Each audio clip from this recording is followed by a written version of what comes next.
सहना भवतु सहनौ भुनक्तु सह वीर्यं करवावहै तेजस्विनावधीतमस्तु मा विद्विषावहै। शान्ति शान्ति शान्तिः। ॐ पूर्णमदः पूर्णमिदं पूर्णात् पूर्णमुदच्यते पूर्णस्य पूर्णमादाय पूर्णमेवावशिष्यते।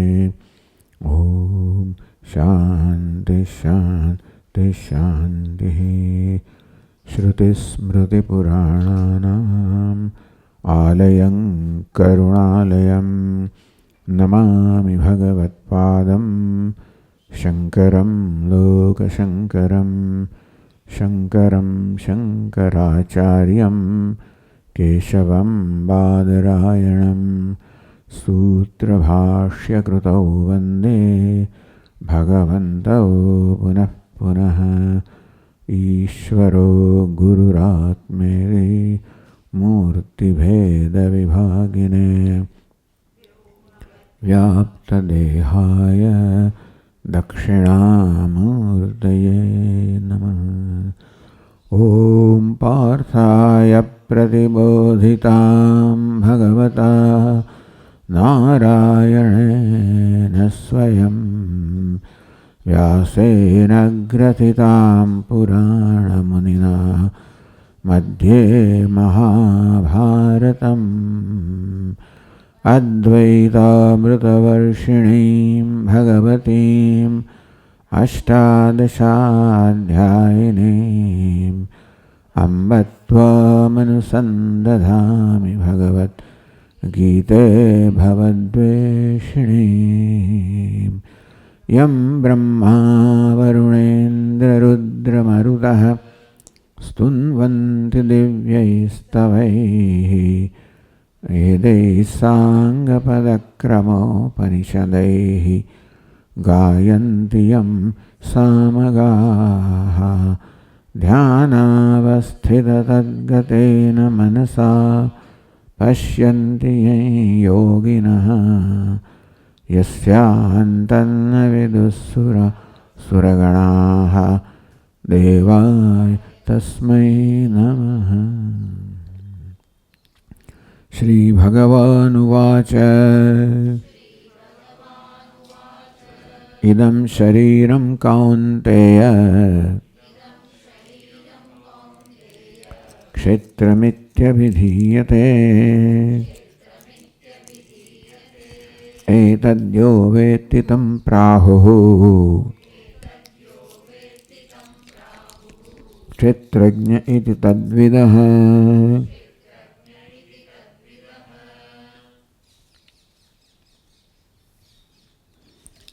हे कौन्तेय इदं शरीरं क्षेत्रम।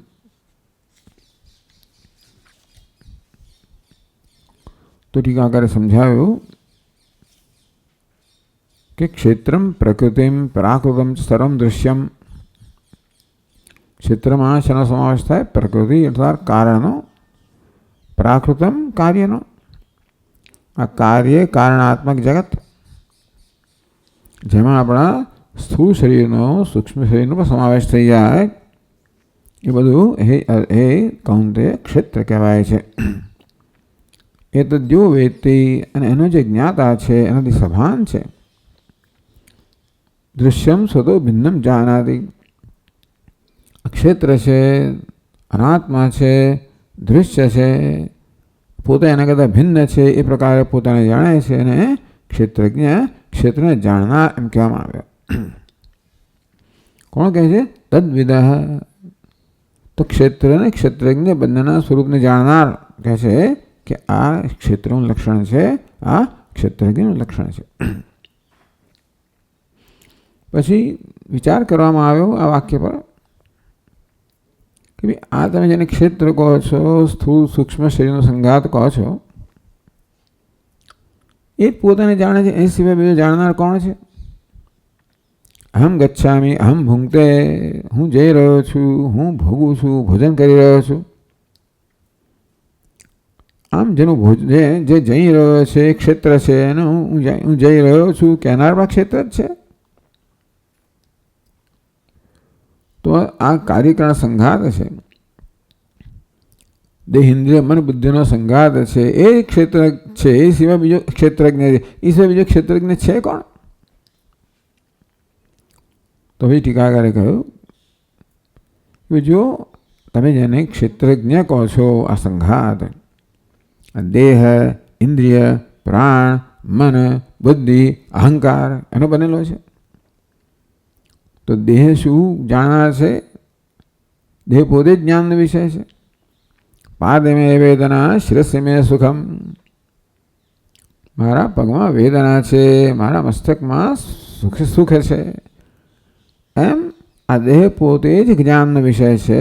તેથી એ જ્ઞાતા ના હોઈ શકે. ઇન્દ્રિયો પણ જ્ઞાનનો વિષય છે. દ્રષ્ટિર્મે મંદા, મારી આંખો નબળી પડી ગઈ છે, મારું બોલવાનું સ્પષ્ટ છે. હવે આ પ્રકારે જ્ઞાનેન્દ્રિયો કર્મેન્દ્રિયો એ પણ બરોબર કામ કરે છે નથી કરતી, આપણા જ્ઞાનનો વિષય છે. મન બુદ્ધિ પ્રાણ તો આત્મા ના હોઈ શકે, કારણ કે નિદ્રામાં પ્રાણને કશું જ જ્ઞાન નથી પોતાનું કન્યાનું, માટે એક ક્ષેત્રજ્ઞ ના હોય. તો મન બુદ્ધિ અહંકાર બધાવાળા જ્ઞાનના વિષયો જ છે. મારું મન બહુ વ્યથિત છે, બુદ્ધિ બહુ ચંચળ છે, અહંકાર બહુ પાપી છે વગેરે. આ પ્રકારે બધા જ્ઞાનના વિષયો છે. યજ્ઞેયમ તજ્જડમ, જે જ્ઞેય છે જ્ઞાન વિષય છે, જડ છે અચેતન છે. એ ક્ષેત્રજ્ઞ તો ચેતન હોવો જોઈએ.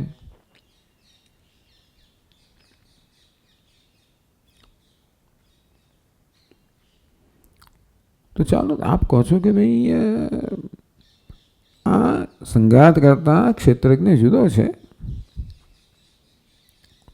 હું ક્ષેત્રજ્ઞ છું, સંઘાતને જાણનારો હું તમને જાણું છું. ચૈત્રેણ જ્ઞાતસ્ય મૈત્રસ્યાપી અચેતનત્વમ પ્રસજ્યેત.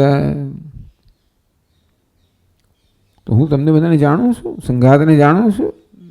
આ ચૈત્ર છે, આ મૈત્ર જાણે છે. તો જ્ઞાતા આપના કહેવા પ્રમાણે યજ્ઞેયમ યદ દૃશ્યમ તજ્જડમ અચેતનમ, જે જ્ઞાન વિષય અચેતન હોય તો ભાઈ આ બધા જે છે આ જેને ચેતન માનવા એ બધા જ્ઞાનના વિષયો છે.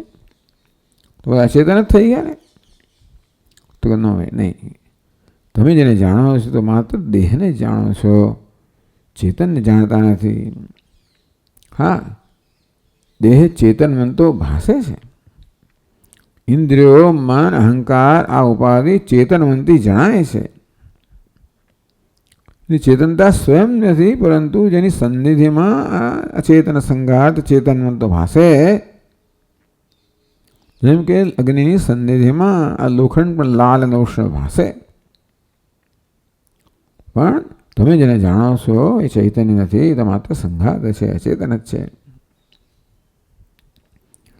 દેહાદેહી જ્ઞાતા દેહાદિભ્યો ભિન્ન એવો ભવતી. દેહ વગરનો જ્ઞાતા છે એ તો દેહ કરતાં ભિન્ન જ હોય. આ પ્રકારે ક્ષેત્રજ્ઞ છે એ ક્ષેત્રથી ભિન્ન છે.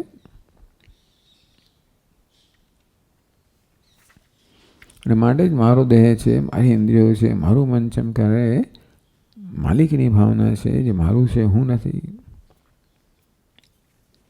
ચાલો, એટલે ક્ષેત્ર તો આ છે, દૃશ્ય છે, જળ પ્રકૃતિ છે, પ્રાકૃતિક છે, જળ છે, અચેતન છે, દૃશ્ય છે. નક્કી થયું? ક્ષેત્રજ્ઞ ક્યાં છે ભાઈ? ચાલો, ક્ષેત્ર તો જ્ઞાત છે, જાણવાનો વિષય છે, દૃશ્ય છે, અચેતન છે, અને સ્થૂદેહથી માણીને સમગ્ર જગત એમાં સમાઈ ગયું. પણ ક્ષેત્રથી વ્યતિરિક્ત હોય, ભિન્ન હોય એવો કે ક્ષેત્ર નામનો ક્ષેત્રજ્ઞ નામનો તો આપણે જાણમાં નથી કે આ ક્ષેત્રજ્ઞ છે. આ ક્ષેત્ર છે એ તો આપણે જાણીએ છીએ, પણ આ ક્ષેત્રથી ભિન્ન આ ક્ષેત્રજ્ઞ છે એવું તો કોઈના જ્ઞાનનો વિષય નથી.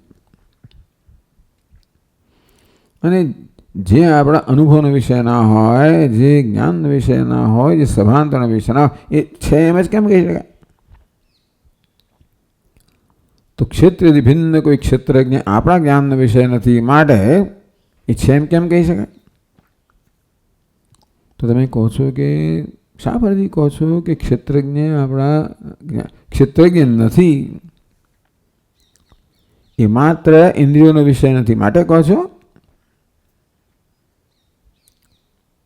તો કે ઇન્દ્રિયોનો વિષય નથી માટે નથી એવું કેમ કહેવાય? કે આ ક્ષેત્ર જે છે સમગ્ર છે એ જ્ઞાનનો વિષય છે. આ દેહ વગેરે ઉપાધિ પણ જ્ઞેય છે, દૃશ્ય છે.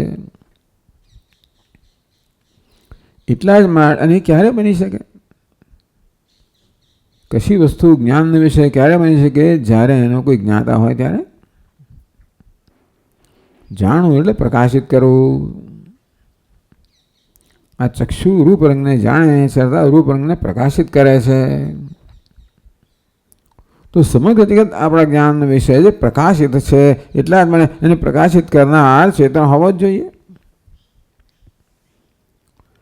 તમારી ઇન્દ્રિયોનો વિષય ના હોય, આ ક્ષેત્રજ્ઞ ન કહી શકતા હોય માટે નથી એવું નથી.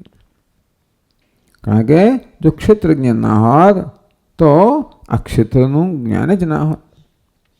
એમ સૂર્ય ના હોય તો જગત અંધકારમય બની જાય, કારણ કે સૂર્યના પ્રકાશથી આ બધા પદાર્થો પ્રકાશમાન છે, મળે એમને ભિન્ન ભિન્ન જાણી શકીએ છીએ. તેવી રીતે આપણે આ ક્ષેત્રને ભિન્ન ભિન્નતયા જાણીએ છીએ. જાગ્રત અવસ્થા છે, સ્વપ્ન અવસ્થા છે, સુષુપ્તિ અવસ્થા છે, ઘટ છે, પટ છે, મઠ છે. આ બધાને પ્રકાશિત કરનાર, એ બધાના ભેદભાવને પ્રકાશિત કરનાર જો ન હોય તો જ્ઞાન કેમ થઈ શકે? અંતેથી આ ક્ષેત્ર જ્ઞાનનો વિષય છે. એ સિદ્ધ કરે છે કે એને જ્ઞાન, એને જાણનાર, એને પ્રકાશિત કરનાર કોઈ છે. એટલે કે આ ક્ષેત્રજ્ઞ એમ આ એવો વિષય ભલે ના હોય, અયમ એમ ના કહેવાય, ઇન્દ્રિય વિષય ભલે ના હોય, પણ નથી એમ ના કહેવાય, છે એમ માનવું જ પડે. કારણ કે એ ન હોય તો આપણે કશું જ્ઞાન જ ના થાય. માટે ક્ષેત્રથી ભિન્ન ક્ષેત્રજ્ઞ છે. ચાલો ભાઈ, અહંકાર જ ક્ષેત્રજ્ઞ છે, એ ચેતન છે. ચિદાભાસ છે, અહંકાર પણ ચેતન છે, એ જ કેમ ક્ષેત્રજ્ઞ ના હોય? કે નહીં ભાઈ, અહંકાર છે એને પણ વિકારી છે અને પ્રત્યેક ક્ષણે બદલાનારો છે. અહંકાર અહમવૃત્તિ છે ને જેમ જેમ અહમવૃત્તિનો વિષય બદલાય, હમણાં કરતા છે, ભોગતા છે, સુખી છે, દુઃખી છે, જાગ્રત છે, વિશ્વ છે, તૈયસ છે, પ્રાજ્ઞ છે,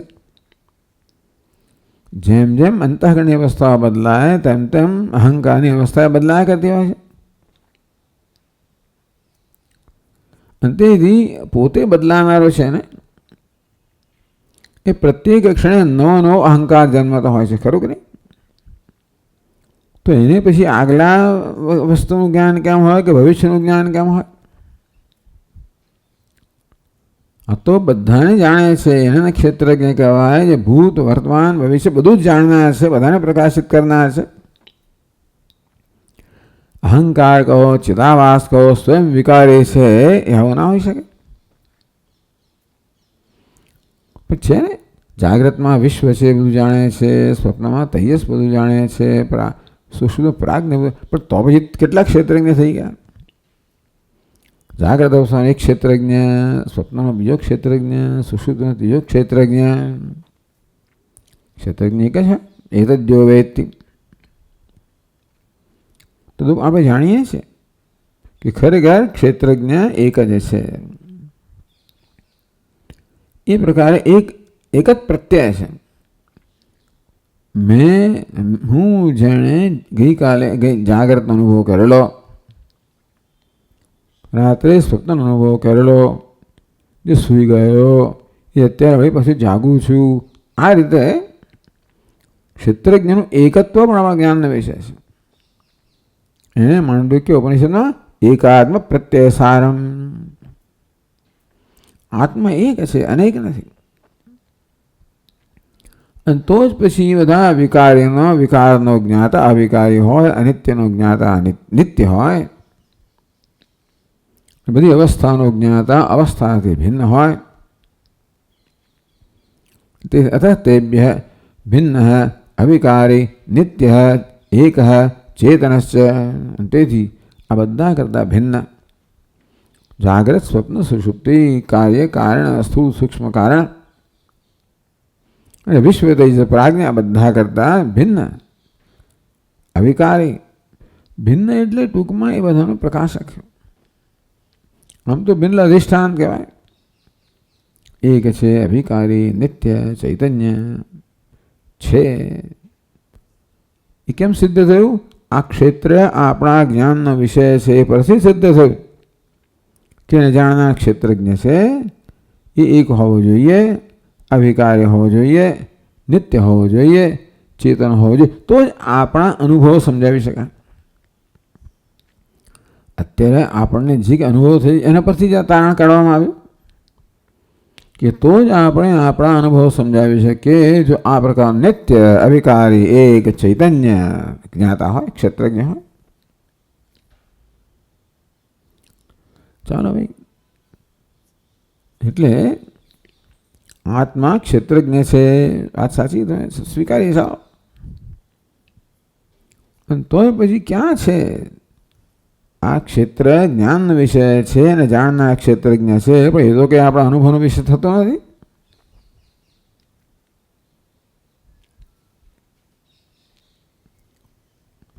એ કે છે એટલા માટે કે એનો કોઈ જ્ઞાતા નથી. તમે જે રીતે ક્ષેત્રજ્ઞ જાણવા માંગો છો કે ક્ષેત્રજ્ઞ મારા જ્ઞાનનો વિષય બને, જેમ ઘટપટ મારા જ્ઞાનનો વિષય છે તેથી ઘટપટ અમે જાણે એમ કહું, તેવી રીતે ક્ષેત્રજ્ઞ હોય તો મારા જ્ઞાનનો વિષય કેમ બનતો નથી? આ ઘડો છે એ ક્યારે સિદ્ધ થાય? ઘડો જ્યારે મારા જ્ઞાનનો વિષય બને. તેમ ક્ષેત્રજ્ઞ છે ક્યારે સિદ્ધ થાય? ક્ષેત્રજ્ઞ જ્યારે મારા જ્ઞાનનો વિષય બને. તમારી વાત સાચી છે. એવું ક્યારે બને?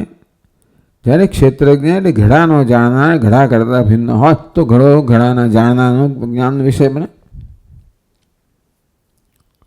તેવી રીતે ક્ષેત્રજ્ઞનો જાણનાર બીજો હોય ક્ષેત્રજ્ઞ તો ક્ષેત્રજ્ઞ જ્ઞાનનો વિષય બને. બીજો કોઈ જાણનાર છે? એક જ જાણનાર છે. ન તો અન્ય અસ્તિ દ્રષ્ટા. આ સિવાય બીજો કોઈ દ્રષ્ટા જ નથી.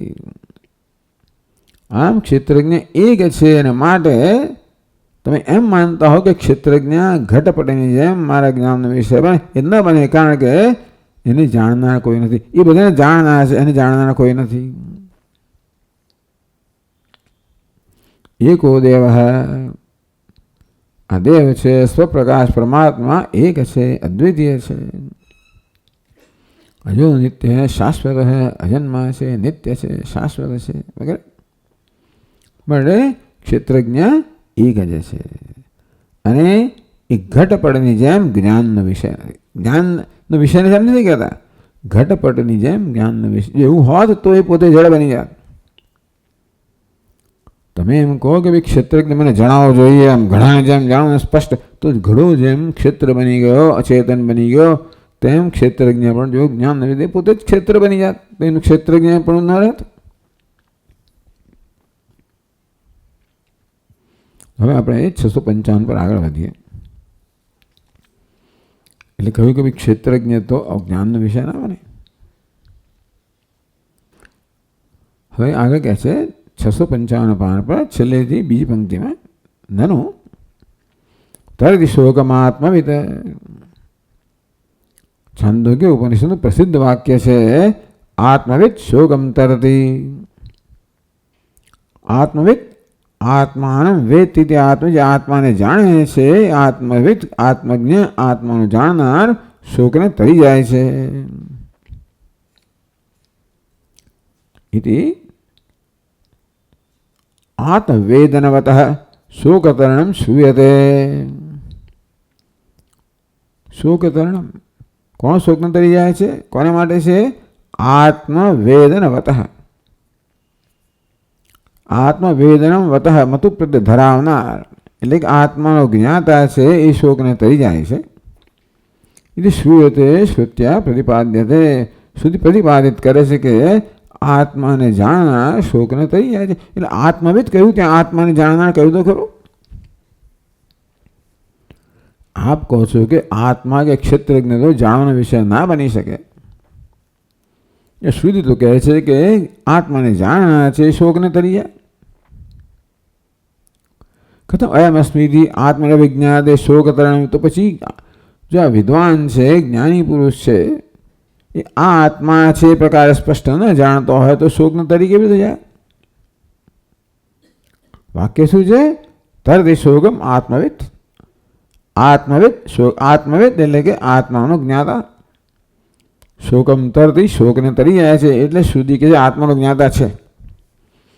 આપ કહો છો આત્મા જાણી ન શકાય, પણ શ્રુતિના આ વાક્ય પરથી સ્પષ્ટ થાય છે કે આત્મવિદ છે. જેને આત્માનું જ્ઞાન છે શોકને તરી જાય છે એટલે આત્માનો જ્ઞાતા છે. તો પછી આ આત્મા છે એ પ્રકારે જાણવામાં ના આવે. આત્મા એ પ્રકારે સ્પષ્ટ જ્ઞાન વિશે ન બનતો હોય તો કેવી રીતે એને જાણના શોકથી તરી જાય? અયમ અસ્મિ આત્મને અવિજ્ઞાતે. આ ઘડો છે તે આ આત્મા છે એ પ્રકારે સ્પષ્ટ ન જાણે તો કથમ વિદુષ શોક તરણમ સિદ્ધે. તો પછી વિદ્વાન કે જ્ઞાની પુરુષ શોકને તરી જાય છે એ કેવી રીતે સિદ્ધ થાય?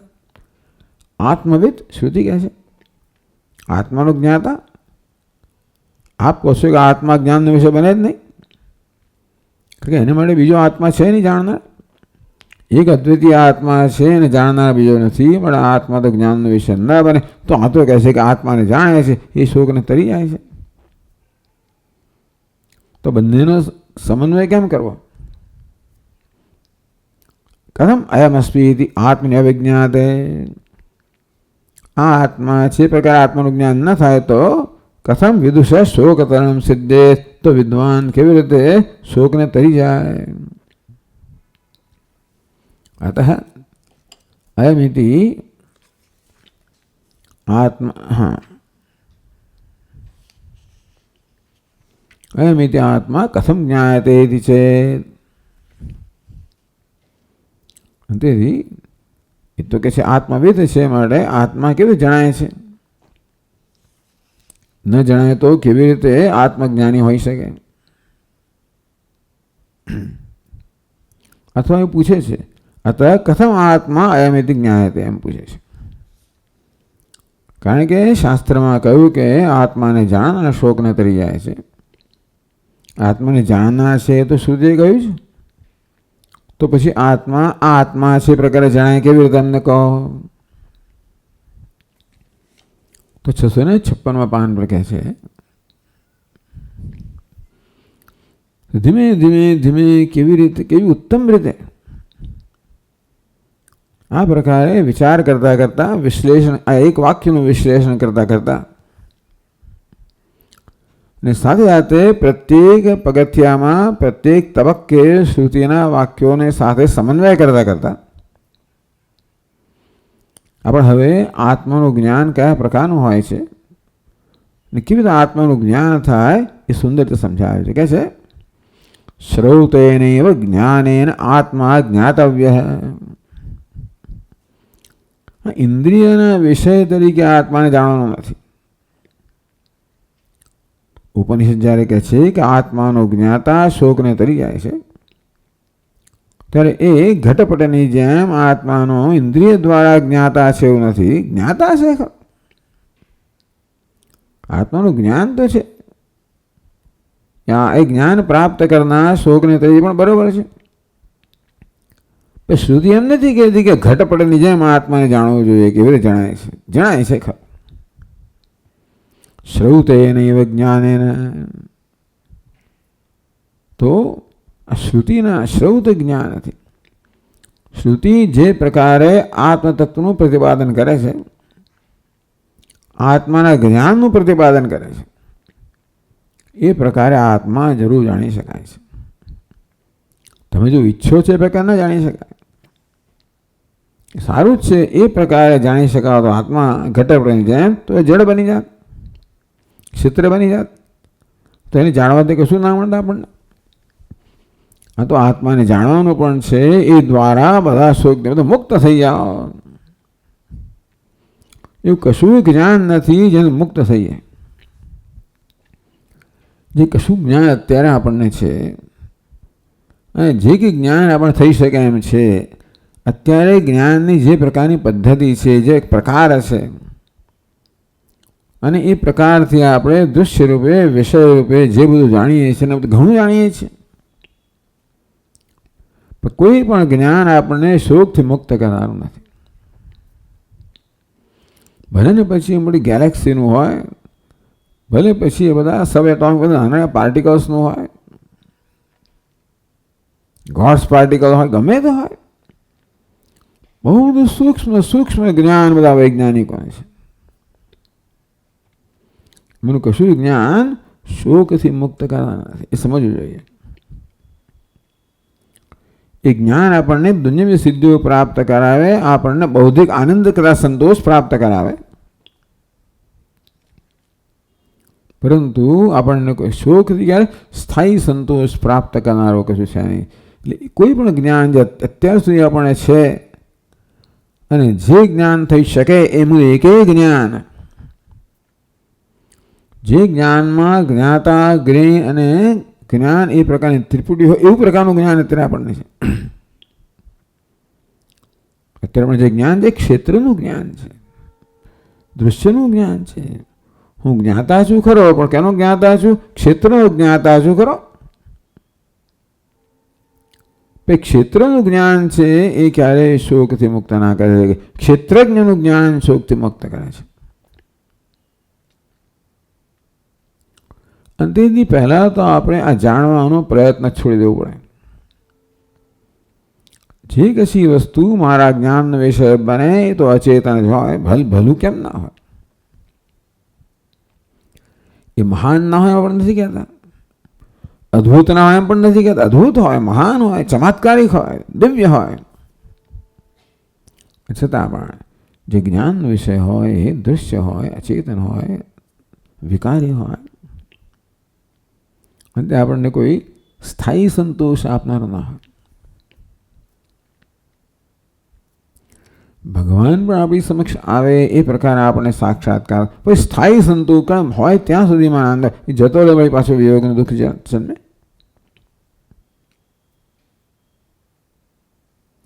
ઈશ દર્શનમ સ્વાત્મરૂપતઃ.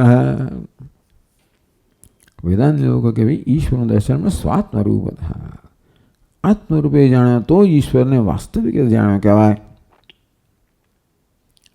શ્રુતે નહીં જ્ઞાનેન આત્મા જ્ઞાતવ્ય. શ્રુતિ જે પ્રકારે આપણને જે જ્ઞાનનો પ્રકાર કહે છે ને એ રીતે આત્માને જાણવું જોઈએ. તત્કથમિતિ છે એ કેવી રીતે? આપ કહો છો કે શ્રુતિ જે કહે છે પ્રકારથી આત્મા, એ કયો પ્રકાર છે પાછો? આપણે તો પ્રકાર જાણીએ છીએ, કેમ વસ્તુને જાણવાનો પ્રકાર આપણે જાણીએ છીએ. કયો પ્રકાર છે? જેમાં જ્ઞાતા, જ્ઞેય અને જ્ઞાનની ત્રિપુટી એવો પ્રકાર જાણીએ છીએ. પણ શ્રુતિ એવા પ્રકારના જ્ઞાનની વાત કરે છે જ્યાં ત્રિપુટી ન હોય, એ કેવી રીતે? તો જાણનાર પણ ન હોય એ જાતનું કયું જ્ઞાન પાછું? જાણનાર જેમાં હોય એમાં તો જ્ઞાનનો વિષય પણ હોય. તો જ્ઞાતા, જ્ઞેય, જ્ઞાનમ ત્રિપુટી હોય તો આપના કહેવા પ્રમાણે એ જ્ઞાનથી તો આત્માના એ પ્રકારના જ્ઞાનથી જેમાં જ્ઞાતા, જ્ઞેય, જ્ઞાનની ત્રિપુટી એ ન હોય, એટલે કે જ્ઞાતા હોય ને એવું જ્ઞાન થયું ને. તો કથમિતિ છે જ્ઞાતા પણ ન હોય, જાણનાર પણ નહીં હોય, એ જ્ઞાન કયા પ્રકારનું છે? જો ઉપનિષદ કેવી સુંદર રીતે આપણને સમજાવે છે. ભાઈ શ્રૌત પ્રક્રિયા કેવી છે? જે પ્રક્રિયાથી આપણે જાણવા ટેવાયેલ એવી નહીં, પણ શ્રુતિની પ્રક્રિયા પ્રમાણે જાણવું પડે. કઈ પ્રક્રિયા છે? નાંતઃ પ્રજ્ઞમ ન બહિષ્પ્રજ્ઞમ નો ભયતઃ પ્રજ્ઞમ ન પ્રજ્ઞાનઘનમ ન પ્રજ્ઞમ નાપ્રજ્ઞમ અદુષ્ટમ અવ્યવહાર્યમ અગ્રાહ્યમ અલક્ષણમ અચિંત્યમ અપ્યપદેશમ એકાત્મ પ્રત્યસારમ પ્રપંચોપશમમ શાંતમ શિવદ્વૈતમ ચતુર્થમ મન્યન્તે સા આત્મા ઇતિ વિજ્ઞેય. આ બધા પરિચિત છે આ વાક્ય. માંડવ્યોપનિષદ. ઇતિ શ્રુત્યા. આ શ્રુતિ આપણને આ જ્ઞાનનો પ્રકાર સમજાવે છે, અથવા જ્ઞાનની પ્રક્રિયા સમજાવે છે. એટલા જ માટે કે આપણે જે પ્રકારના જ્ઞાનથી કે જ્ઞાનની પ્રક્રિયાથી ટેવાયેલા છે એ જ્ઞાન અજ્ઞાત જ્ઞાપકમ, જે અજ્ઞાત છે એને જણાવનારું જ્ઞાન છે. પણ આત્મા એ કક્ષામાં નથી પડતો. અજ્ઞાત છે એને જાણવા માટે જરૂર આપણે ઇન્દ્રિયો, મન, બુદ્ધિ વગેરે વિષય જોઈએ, એને આપણે જ્ઞાતા જોઈએ. પણ આત્મા અજ્ઞાત કક્ષામાં નથી આવતો. આપણે જાણતા નથી એવી કક્ષામાં નથી આવતો. કેમ? કારણ કે આત્મા હું તો સ્વયં પ્રકાશ છું, હંમેશા જ્ઞાનનો વિષય છું, હંમેશા અનુભવનો વિષય છું. ઘટપટ જે અનુભવનો વિષય નથી ને એને અનુભવનો વિષય બનાવવા આપણે પ્રકાશિત કરવો પડે. એના માટે પ્રમાણ જોઈએ, જ્ઞાનેન્દ્રિય જોઈએ કે બીજું કંઈ એવું જોઈએ. તો એ જ્ઞાન કેવું છે? અજ્ઞાતનું જ્ઞાન છે. આ પ્રમાણ અજ્ઞાત જ્ઞાપકમ પ્રમાણ એવું કહેવામાં આવે. જે અજ્ઞાત છે એનું જ્ઞાન કરાવે નામ પ્રમાણ. હું તમારી સામે જોઉં તો મને ઘડાનું જ્ઞાન નથી, આમ જોઉં તો ઘડો જે અજ્ઞાત હોય જ્ઞાત થાય. તો શ્રુત જ્ઞાન એ પ્રકારનું નથી. આત્મા અજ્ઞાત નથી. જેને જાણેલો જ નથી એવા આત્મા જાણો, એવો આત્મા નથી. એવું હોત તો આત્માએ પણ કેવો થઈ જાત? એ પણ અનિત્ય થઈ જાત ને. જાણેલું નથી એટલે સ્વયં પ્રકાશ ના હોય, પરપ્રકાશી હોય, જળ હોય, અનિત્ય હોય. એટલે આત્મા ઘટપટની કક્ષામાં જો હોત અને એ પ્રકારે જાણવાનો વિષય બન્યો હોત તો તમને કશું કોઈ શોક દૂર ના થાય. એટલે હું નથી જાણતો એમ નથી. હું સતત મારી જાતનો અનુભવ છું. અહમ અસ્મી સદા ભામી કદાચિન્ના અહમ અપ્રિય. હું છું, ભાસું છું, ક્યારે અપ્રિય નથી, જાણું છું. હું નોંધ ન લીધો જુદી વાત છે, પરંતુ આત્માનું સતત અનુભવ છે, સતત જ્ઞાન છે, મારા જીવનની વાસ્તવિકતા છે, એ મેં નોંધ ન લીધો જુદી વાત છે. આ બીજા બધા નામ રૂપના, બીજા બધા જ્ઞાનમાં, બીજી એ બધી વસ્તુમાં મારું એવું અટવાઈ ગયું છે ને કે આની નોંધ નથી લેવાતી. કે દરેક જ્ઞાનમાં ઘટના પટના કશા પ્રકારના અનુભવની અંદર આત્માનો અનુભવ સમાયેલો જ છે. આત્માના અનુભવ સિવાય કશો અનુભવ થઈ જ ના શકે. કે આત્મા અનુભવ સ્વરૂપ છે, જ્ઞાન સ્વરૂપ છે. હું તો શું જાણવું સ્વામીજી? એક જ છે તકલીફ કે હું જાણું છું મારી જાતને, પણ ખોટી રીતે જાણું છું. અર્થાત આત્માના મારા જ્ઞાનમાં અવિવેક છે. અનાત્મા સાથે તાદાત્મ્ય પામેલા આત્માને જાણું છું. સુખી અહમ, દુઃખી અહમ. સુખી છું, દુઃખી છું, કરતા છું, ભોગતા છું, એમાં છું તો છું જ. સુખી શું થઈ ગયો? સુખ જે મનનો સ્વભાવ, મનનો ધર્મ છે, એમાં આત્માના તાદાત્મ્યને કારણે સુખી નામની એક નવી હસ્તી ઉત્પન્ન થઈ. જેવી રીતે લોખંડનો ગોળો અને અગ્નિના તાદાત્મ્યને કારણે એક આગનો ગોળો નામ નવી હસ્તી ઉત્પન્ન થઈ, તેવી રીતે અહમ વૃત્તિ છે એને અહમ ભાવ થાય છે બુદ્ધિમાં, એ દ્વારા મનમાં, એ દ્વારા ઇન્દ્રિયમાં, એ શરીરમાં વગેરે વગેરે. તેથી હું જાણું છું મારી જાતને. હંમેશા અનાત્માના ધર્મનો જેના પર અધ્યારોપ થયો છે એવા આત્માને જાણું છું. નિર્ભય આત્માને જાણતો નથી. અથવા એ પ્રકારનો ખ્યાલ જાણું છું એમ ના કહેવાય, એ પ્રકારનો ખ્યાલ મારા વિશે ધરાવું છું. હું સુખી આત્માને જાણું એમ નથી. હું સુખી છું એ પ્રકારનો ખ્યાલ હું વિશે ધરાવું છું. આમ સુખી, દુઃખી, કરતા, ભોગતા વગેરે વગેરે એ પ્રકારે હું મારી જાતને માનું છું, જાણું છું કરતા. એ પ્રકારની માન્યતાઓ મારા વિશે ધરાવું છું. એ પ્રકારનો ભ્રમ મારા વિશે ધરાવું છું. અને તેથી પ્રત્યેક ક્ષણે મને આત્માનો અનુભવ મળશે. પછી શું છે? ભ્રમ છે. ટૂંકમાં આત્માના સ્વરૂપ પર કંઈક અધ્યારોપ કરીને એ પ્રકારે અધ્યારોપ સહિતના આત્માને જાણું છું.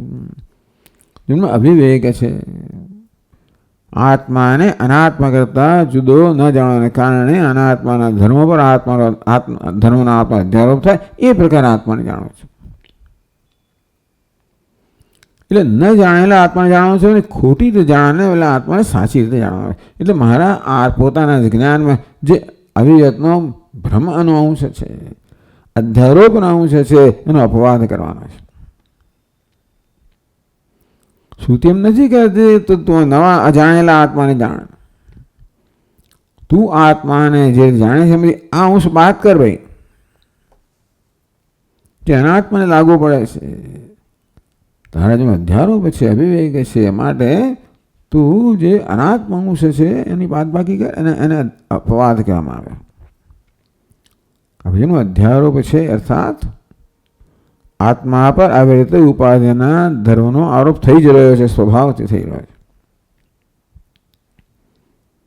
અને તેથી મારા વિશે ભિન્ન ભિન્ન પ્રકારના ખ્યાલો હું ધરાવું છું. એ બધા ખ્યાલો જે છે એનો નિષેધ કરવામાં આવ્યો, એની સાથે અપવાદ કરવામાં આવ્યો. નાંતઃ પ્રજ્ઞમ ન બહિષ્પ્રજ્ઞમ. આત્મતત્વ બહિષ્પ્રજ્ઞા નથી, અંતઃપ્રજ્ઞા નથી, બહિષ્પ્રજ્ઞા નથી, ઉભયતઃ પ્રજ્ઞા નથી, પ્રજ્ઞાન ઘન નથી, પ્રજ્ઞા નથી, અપ્રજ્ઞા નથી વગેરે. હું કેમ કહેવું પડે કે હું માનું છું અંતઃપ્રજ્ઞો હમ. હું શું કહું છું? હું અંતઃપ્રજ્ઞો હું પ્રજ્ઞ છું. હું તો તૈજસ છું.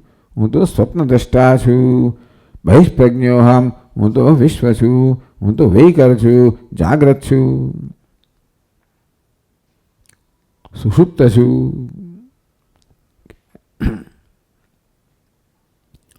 આ પ્રકારે મારા વિશે જે ખ્યાલ ધરાવું છું, જેનો અધ્યારોપ કહેવામાં આવે છે, એ બધા ખ્યાલનો અપવાદ છે. નેતિ નેતિ આ પ્રકારે શ્રૌત પ્રક્રિયા છે, જેનું જ્વલંત દૃષ્ટાંત આ મંત્ર છે. એટલે ભલે બૃહદારણ્ય કે વગેરે પણ આના જેવું આ પ્રકારનો જે અપવાદ છે ને, ઉત્તમ કક્ષાનો અપવાદ છે. આ સ્થૂલમાનું મહારસ્વ બરાબર સારું જ છે, પણ અનંત પ્રજ્ઞમ ન બહિષ્પ્રજ્ઞમ. એટલે ટીકાકાર કહેશે ઇતિ શ્રુત્યા નાંત પ્રજ્ઞ ઇત્યાદિના તૈજસ વિશ્વાદિભ્યો ભિન્નત્વ. હું અંતઃપ્રજ્ઞ નથી એટલે કે હું તૈજસ નથી, હું સ્વપ્નનો દ્રષ્ટા નથી, ન બહિષ્પ્રજ્ઞો હમ. હું જાગ્રત નથી, વિશ્વ નથી. ઉભયતઃ પ્રજ્ઞો હમ. એ બંને વચ્ચેની અંતરાલ અવસ્થા પણ નથી.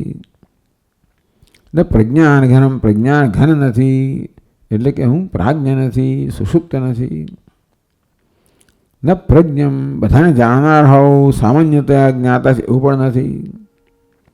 ન પ્રજ્ઞમ. કશું ન જાણનાર હોય એવું ચેતન પણ નથી. ટીકા કરી શ્રુત્યા નાંત પ્રજ્ઞ ઇત્યાદિના તૈજસ વિશ્વાદિભ્યો ભિન્નત્વમ. અંતઃપ્રજ્ઞ શું છે? તૈજસ. બહિષ્પ્રજ્ઞ વિશ્વ વગેરે વગેરે. એ બધામાં ભાષ્યકારે આપણે ત્યાં ધ્યાન દોર્યું કે બધા જ્ઞ જે છે ને એ સમાન છે. અંતઃપ્રજ્ઞમાં જ્ઞ છે, બહિષ્પ્રજ્ઞમાં જ્ઞ, હોય પ્રજ્ઞ જ્ઞ. ન પ્રજ્ઞાન. પ્રજ્ઞાન ઘન એમાં જ્ઞ. ન પ્રજ્ઞ એમાં જ્ઞ. અપ્રજ્ઞ એમાં જ્ઞ. આ બધા જ્ઞ જે છે ને એ સર્વસામાન્ય અંશ છે.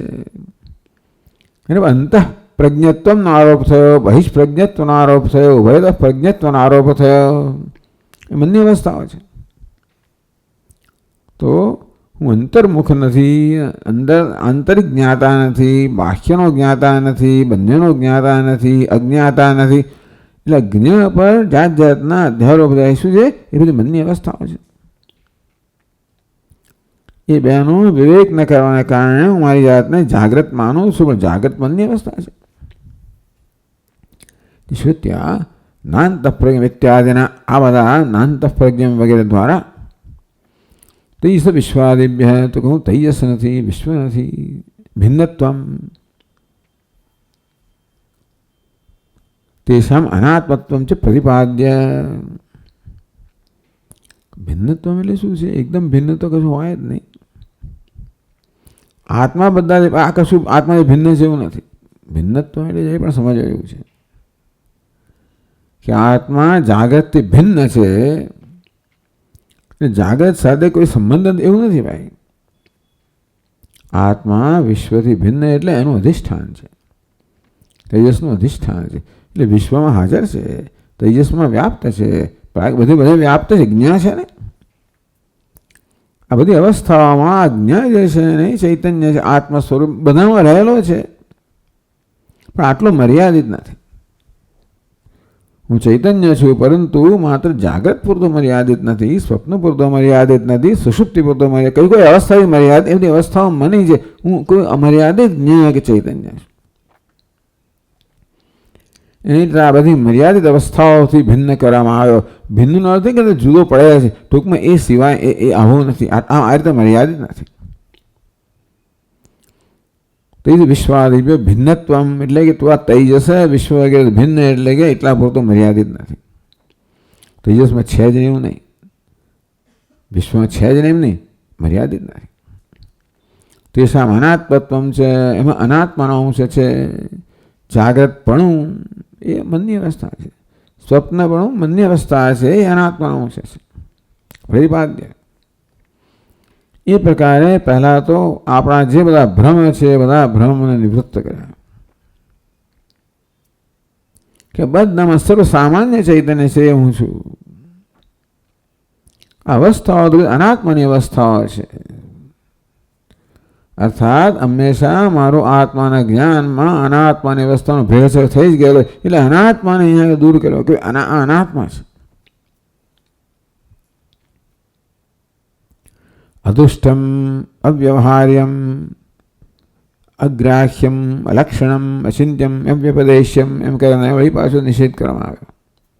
અપાદ અદુષ્ટમ ઇત્યાદિ અહમાદિ સર્વદૃશ્ય ભિન્નત્વ, થોડુંક જુદા પ્રકારનું અહીંયા આગળ સમજ આપવામાં આવી છે. અદૃશ્ય એટલે જે દૃશ્ય નથી.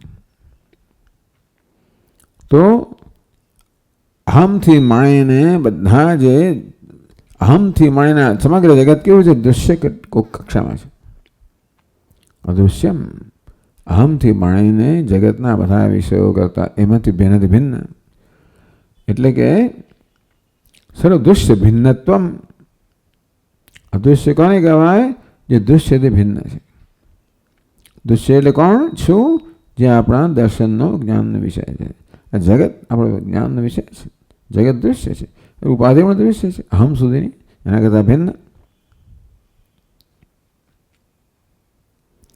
અવ્યવહાર્યમ જે વ્યવહારનો વિષય નથી એટલે કહે છે કે કર્મેન્દ્રિય વિષયત્વમ. કર્મેન્દ્રિય આપણે ગ્રહણ કરીએ, વ્યવહાર કર્મ થાય, વ્યવહારનો અર્થ કર્મ કરીએ તો કર્મ તો કર્મેન્દ્રિય અસર થતો હોય. અવ્યવહાર્યમ એટલે કર્મનો વિષય નથી, કર્મેન્દ્રિયનો વિષય નથી. અગ્રાહ્યમ ત્યાં અગ્રાહ્યને કર્મેન્દ્રિય વિષય નથી એમ કહેવામાં આવ્યું.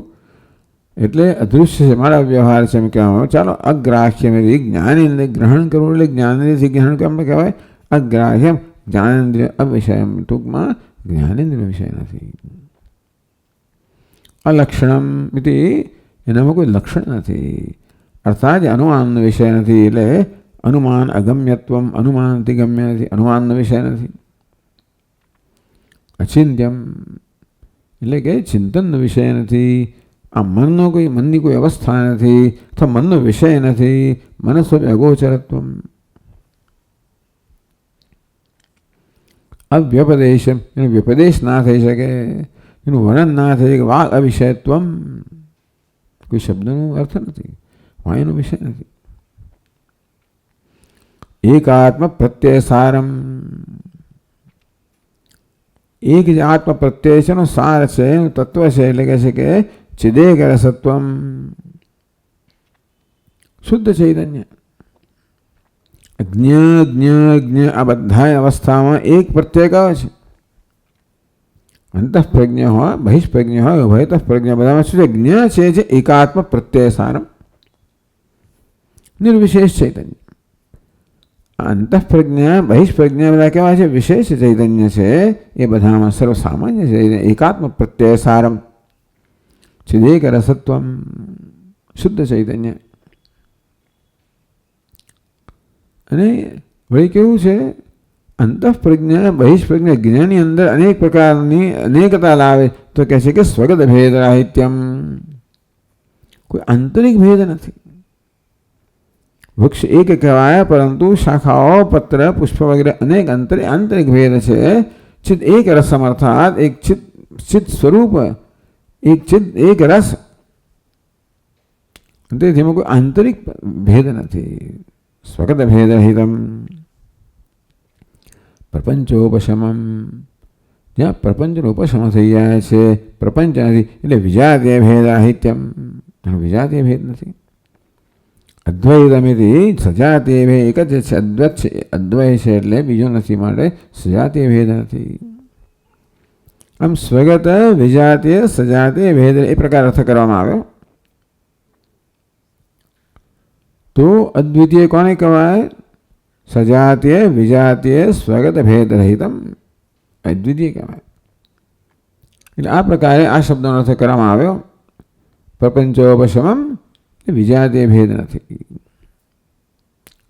અદ્વૈતમ પ્રપંચોપશમમ વિજાતીય ભેદ રહિતમ, અદ્વૈતમ સજાતીય ભેદ રહિતમ,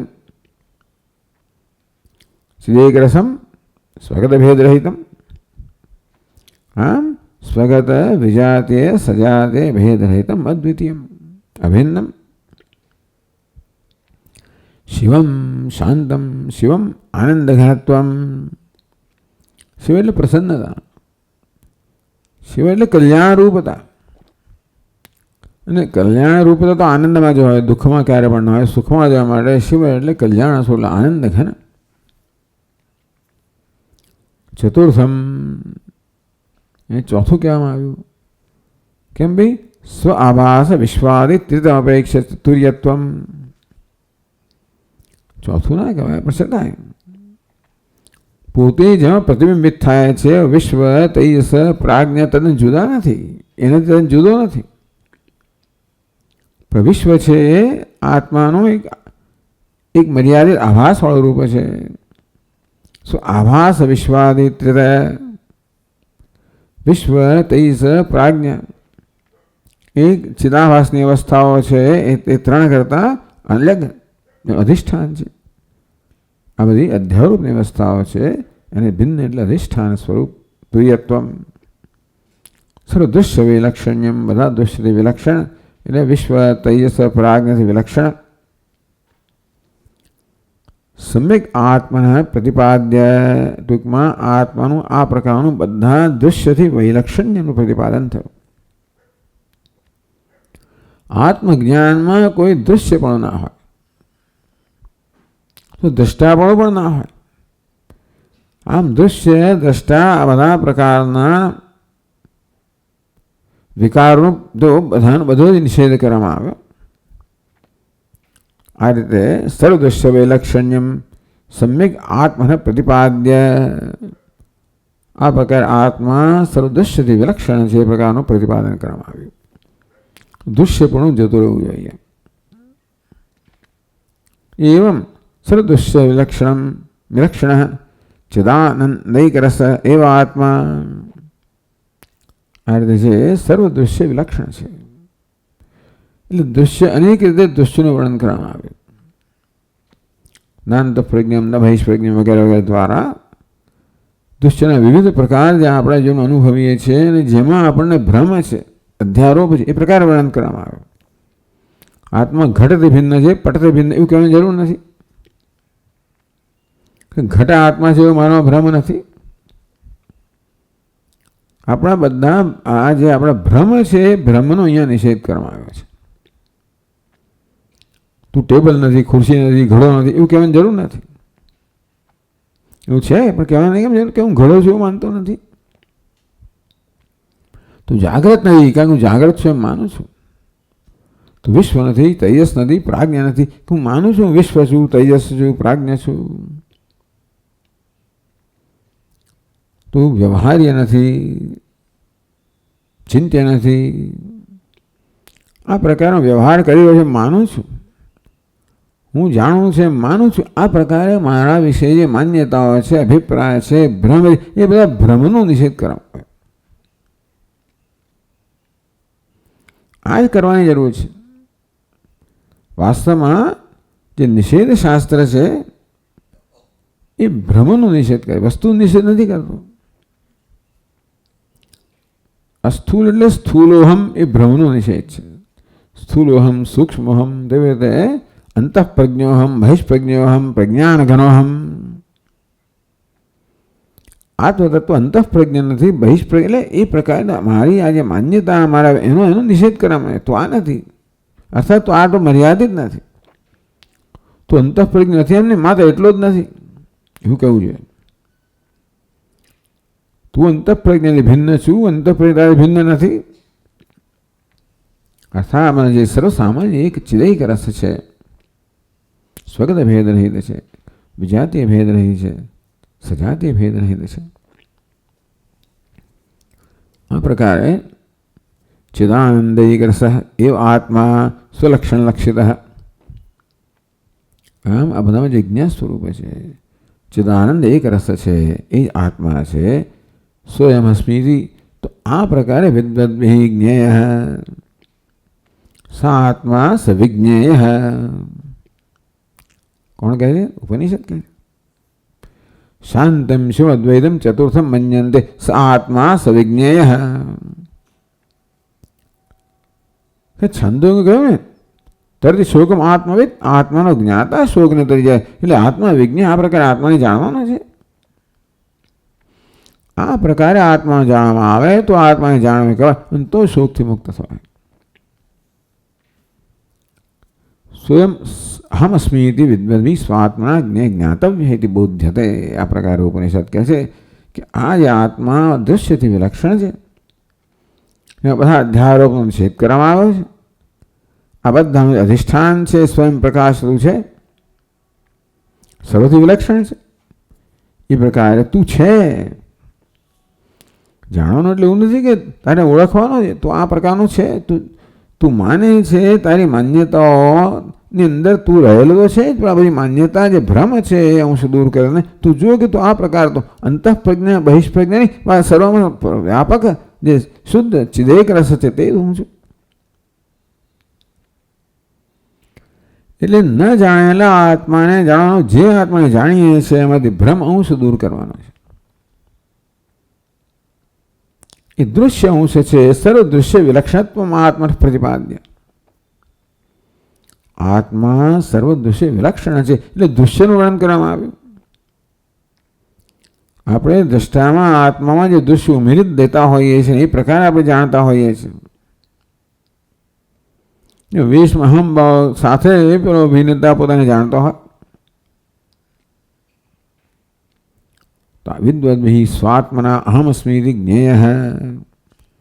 વિદ્વાનો આત્માને આ પ્રકારે આ હું છે એ પ્રકારે જાણવાનો છે, ઓળખવાનો છે, અનુભવવાનો છે. એને કહેતા જે અનુભવી રહ્યો છું આ છું. હું જેને સત અનુભવી રહ્યો છું એ મારી જાત આ છે.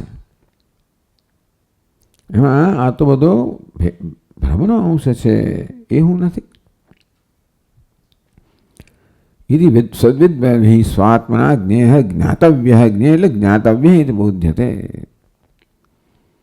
એટલે છે સાત્મા સવિજ્ઞેય. આ પ્રકારે આત્માને જાણવો જોઈએ એવું બોધ આપવામાં આવ્યો. એટલે આ એક વિધાન કર્મ વિજ્ઞેય જાણો. આ પ્રકારે આત્માને જાણવો જોઈએ. આત્મા વાળે દ્રષ્ટવ્ય. હે મૈત્રી, આત્માનું દર્શન આ પ્રકારે થવું જોઈએ.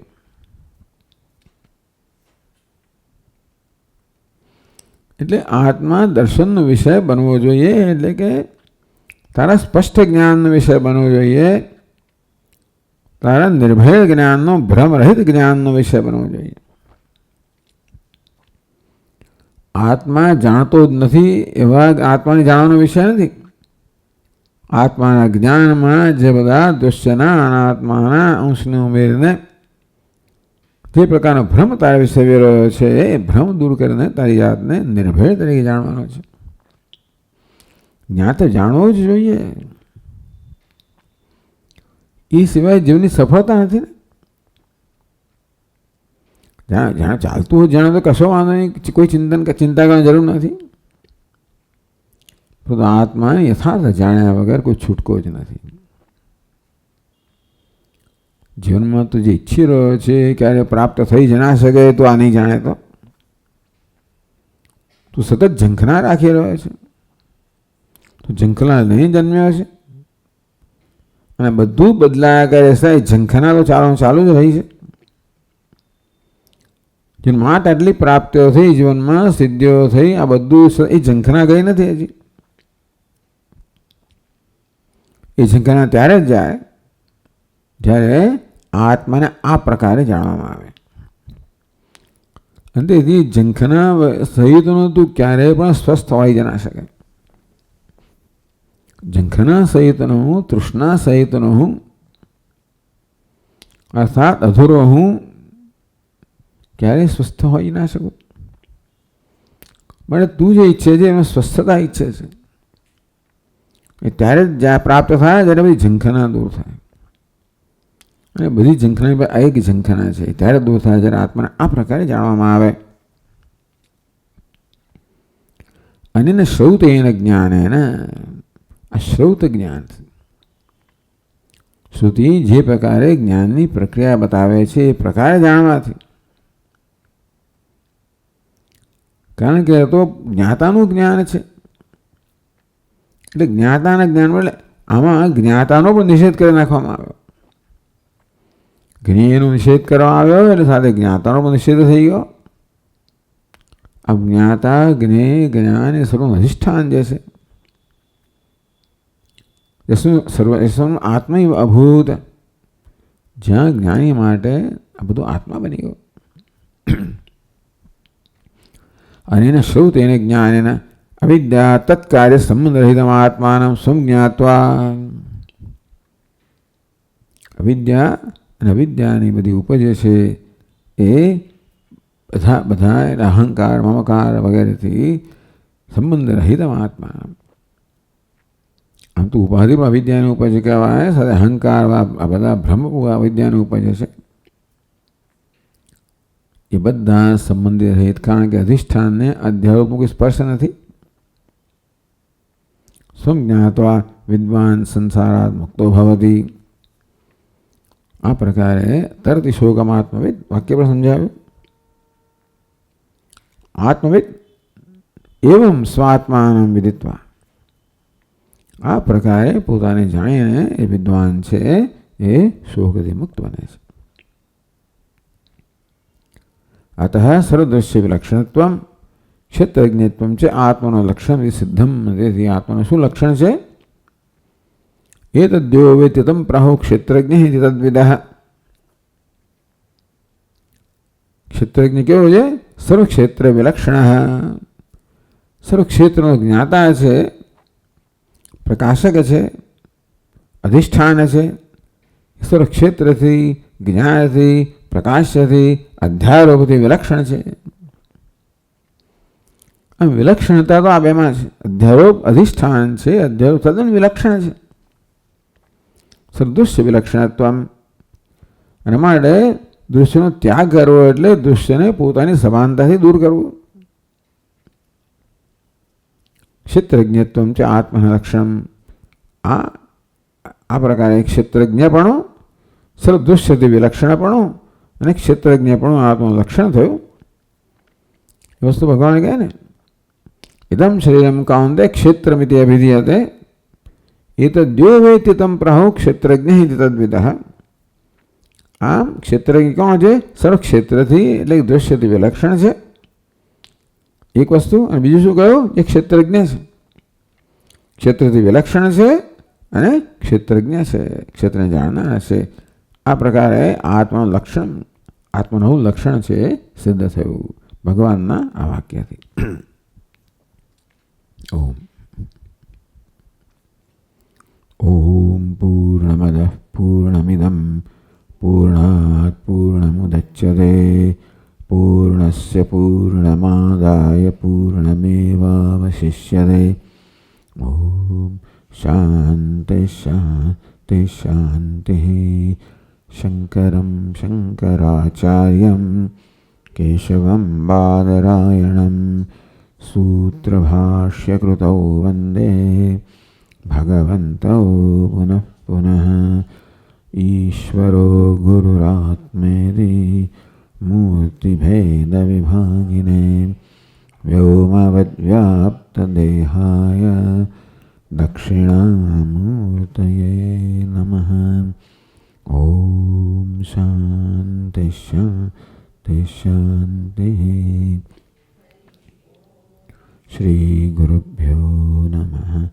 हरि ओम्।